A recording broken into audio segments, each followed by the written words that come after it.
नेपाल में बस या ट्रेन से पसंदीदा बाजार में मोबाइल फोन बेचने वाले गिरोह का भंडाफोड़, सूचना विकसित की गई और तदनुसार इंस्पेक्टर रोहित कुमार, प्रभारी विशेष स्टाफ के नेतृत्व में एक समर्पित टीम गठित की गई जिसमें ASI Omveer Tyagi, ASI Sanjeev, ASI Pramod, ASI Nazir, HC Munesh Sharma, HC Mukesh, HC Parveen, HC Jagbir, HC Amarjeet, HC Sachin, HC Robin, HC Amit, HC Dheeraj, HC Rohitash, HC Ashish, constable Surendra, CT Lokendra, सीटी गौरव, सीटी अनिल और सीटी सूरजपाल शामिल थे।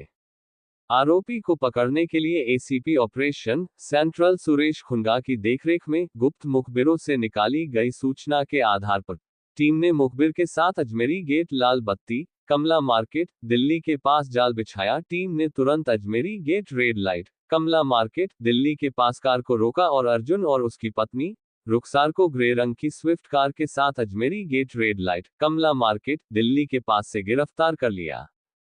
तलाशी में आरोपी अर्जुन के पास से एक लोडेड पिस्तौल और 7 जिंदा राउंड बरामद किए गए और कार की तलाशी लेने पर टीम को कार की डिक्की में डिब्बों के भीतर छिपाए गए चोरी के मोबाइल फोन का जखीरा मिला जिसमें विभिन्न ब्रांडों के लगभग 150 डिवाइस। सेंट्रल डिस्ट्रिक्ट के स्पेशल स्टाफ ने एक ऐसे गैंग को पकड़ा है जो कि यहाँ से चोरी और स्नैचिंग के फ़ोन्स को लेकर नेपाल में बेच दिया करते थे। ये एक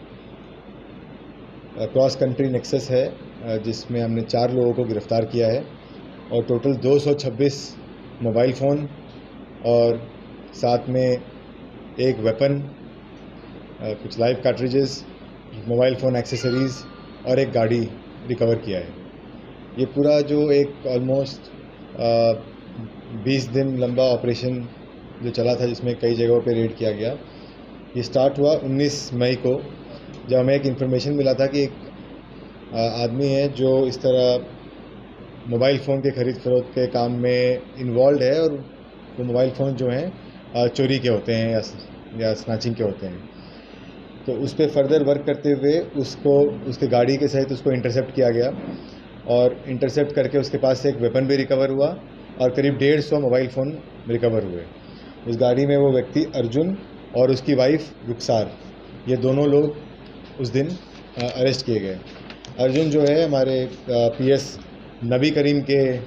एरिया का रहने वाला है और उसकी वाइफ है रुखसार। ये उस दिन उनके पास से 150 मोबाइल फ़ोन जो मिले थे वो बेसिकली कंसाइनमेंट देने के लिए जा रहे थे न्यू दिल्ली रेलवे स्टेशन की तरफ, ताकि इस कंसाइनमेंट को नेपाल भेजा जा सके। उनसे जब डिटेल पूछताछ किया गया तो इस पूरे रैकेट का बारे में पता चला कि इस तरफ यहाँ पे एक रिसीवर की तरह काम कर रहे हैं जो इस तरह के फ़ोन है इससे क्रिमिनल से ख़रीद के और फर्दर उसको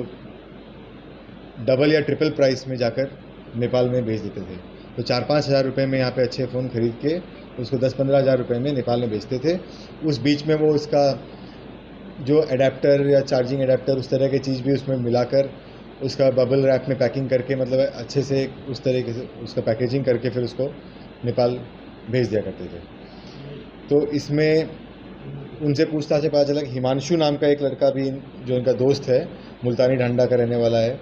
वो भी इस चीज़ में इन्वॉल्व है और उस कि वो नेपाल में कंसाइनमेंट दे के वापस आ रहा है। तो उसको फिर हमने वो कौन से जिस ट्रेन में वापस आ रहा था पता करके रास्ते में ही हमारे स्टाफ उस ट्रेन पे बोर्ड करके उसको आइडेंटिफाई कर लिए और जैसे वो यहाँ पे पहुँचा हमने उसको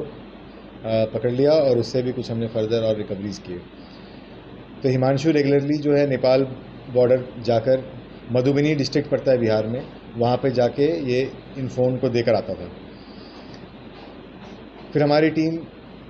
और फर्दर इंट्रोगेशन करके इंडिया नेपाल बॉर्डर पे गई मधुबनी डिस्ट्रिक्ट में और वहाँ पे एक जगन्नाथ यादव नाम के व्यक्ति को गिरफ्तार किया जो कि वहाँ मधुबनी डिस्ट्रिक्ट का दिघिया पिपराव गांव है, वहाँ का रहने वाला है। ये इंडिया नेपाल बॉर्डर के काफ़ी पास में है गांव और ये इन तीनों व्यक्ति अर्जुन, रुखसार और हिमांशु से मिलकर ये इस तरह मोबाइल फ़ोन्स को नेपाल पहुँचाने का काम करता था। एक रोशन यादव नाम का एक व्यक्ति है जो जगन्नाथ यादव के साथ एसोसिएट है, जो कि नेपाल में रहता है और वो फर्दर उसको नेपाल में उसका डिस्ट्रीब्यूशन का काम कर रहा है। हमारे टीम ने उसके लिए भी कई सारे रेड किए, पर लेकिन वो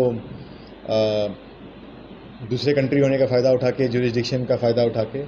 वो वहाँ से भागकर नेपाल में एस्केप कर गया। वो नेपाल में उसको हमने उसका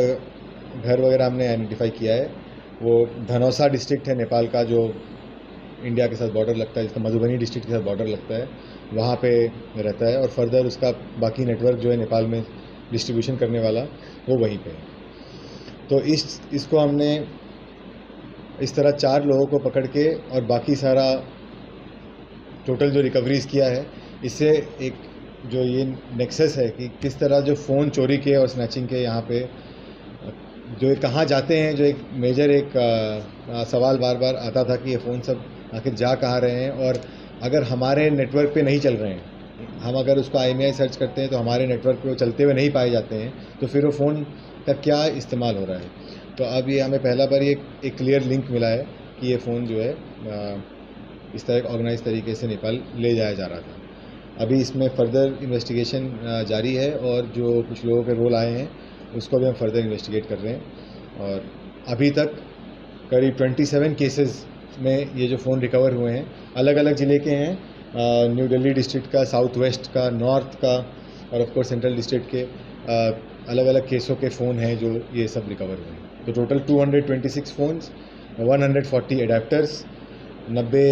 USB केबल, एक पिस्टल, 7 राउंड और एक स्विफ्ट कार, ये इस केस में अभी तक रिकवर हुआ। रूट क्या होता है? और नंबर 2 जो मोबाइल रूट इनका ये था कि ट्रेन से जाते थे, मधुबनी से भी आगे एक रेलवे स्टेशन है, वहाँ पे ये उतर कर फिर उसके बाद वो बिल्कुल नेपाल बॉर्डर के पास में पड़ जाता है। जो जैसे मैंने आपको बताया, जगन्नाथ यादव जिसको हमने गिरफ़्तार किया है, और जो दूसरा रोशन यादव है, वो बेसिकली बीच में एक नदी से सेपरेटेड है जो हमारा बॉर्डर है नेपाल के साथ, तो वो उसी रास्ते से जाकर फर्दर अपना ये फ़ोन्स को उधर देते थे। जो फ़ोन हमने रिकवर किए हैं, उसमें 8 आईफ़ोन भी शामिल हैं। आईफ़ोन को लेकर जो पूछताछ में यही सामने आया है कि उसका, क्योंकि लॉक वगैरह ब्रेक करना, जो पासवर्ड लगा रहता है, वो मुश्किल है, तो उसका जनरली पार्ट्स के तौर पे इस्तेमाल किया करते थे। बट अदरवाइज़ इसमें जो हमारी रिकवरी है उसमें 47 सैमसंग के फ़ोन हैं, करीब 46 वीवो के फ़ोन हैं, 30 ओप्पो के फ़ोन हैं। तो इस तरह अलग अलग ब्रांड इंक्लूडिंग सैमसंग जैसे जो कुछ हाई एंड फ़ोन्स हैं, वो भी इसमें शामिल हैं। बेसिकली हमारा जो रोशन यादव जो नेपाल में, जो Nepal part of the operation को देख रहा था, जो वहाँ पे फर्दर डिस्ट्रीब्यूट करता था, उससे पूछताछ में ये बात क्लियर हो पाएगी कि वो, बट अभी तक ये आया है कि they have done this thing many times, कम से कम वो 6 से 7 बार ऑलरेडी जाकर नेपाल में कंसाइनमेंट। मोबाइल चार्जर के 140 अडेप्टर, 90 USB केबल थे। निरंतर पूछताछ में पकड़े गए व्यक्ति अर्जुन उर्फ प्रेम उर्फ विकास ने खुलासा किया कि वह और उसकी पत्नी रुखसार दोनों मधुबनी, बिहार से गुजरने वाले मार्ग के माध्यम से नेपाल में चोरी के मोबाइल फोन की तस्करी में सक्रिय रूप से लगे हुए हैं। इस काम में अच्छा मुनाफा पाने के लिए उसने अपनी पत्नी रुखसार और अपने दोस्त हिमांशु उर्फ मोटा को प्रभावित किया और उन्हें इस काम में शामिल कर लिया और चोरी, डकैती और स्नैचिंग में शामिल अपराधियों से भी संपर्क किया और महंगे चोरी के मोबाइल फोन को 4,000 से 5,000 रुपये में खरीदना शुरू कर दिया और उन्हें अपने अन्य सहयोगियों के माध्यम से नेपाल में 10,000 से 15,000 रुपये में बेचना शुरू कर दिया। इस काम में उसकी पत्नी रुखसार और दोस्त हिमांशु उर्फ मोटा ने सक्रिय रूप से उसकी मदद की और वह और उसकी पत्नी रुखसार और कभी कभी हिमांशु मोबाइल फोन बेचने के लिए नेपाल जाते हैं। आज वह अपनी पत्नी रुखसार के साथ अपनी कार में पहाड़गंज से नई Delhi railway station mobile phone बेचने डिलीवर करने जा रहा था, लेकिन अजमेरी गेट रेड लाइट के पास पुलिस टीम ने उसे पकड़ लिया। इसके अलावा अर्जुन की निशानदेही पर 51 और मोबाइल फोन बरामद किए गए, जिनमें कुल 201 मोबाइल फोन, मोबाइल चार्जर के 140 एडेप्टर, 90 USB केबल, एक लोडेड पिस्तौल, 7 जिंदा कारतूस और एक ग्रे रंग की स्विफ्ट कार बरामद की गई है। लगातार पूछताछ के दौरान अर्जुन उर्फ प्रेम उर्फ विकास ने खुलासा किया कि सह आरोपी हिमांशु उर्फ मोटा स्वतंत्रता सेनानी एक्सप्रेस ट्रेन से नेपाल से वापस दिल्ली आ रहा है। इस सूचना पर टीम गाजियाबाद रेलवे स्टेशन पहुंची और उसी ट्रेन में सवार हो गई। फिर गाजियाबाद से नई दिल्ली के बीच यात्रा के दौरान टीम ने ट्रेन की जांच की और प्रयासों के बाद टीम ने आखिरकार उसे ट्रेन में ही पकड़ लिया और उसे पकड़ लिया। तलाशी लेने पर उसके कब्जे से 25 छीने चोरी किए गए मोबाइल फोन बरामद हुए। दिल्ली से इंडिया वन टीवी के लिए विजय सिंघाल की रिपोर्ट।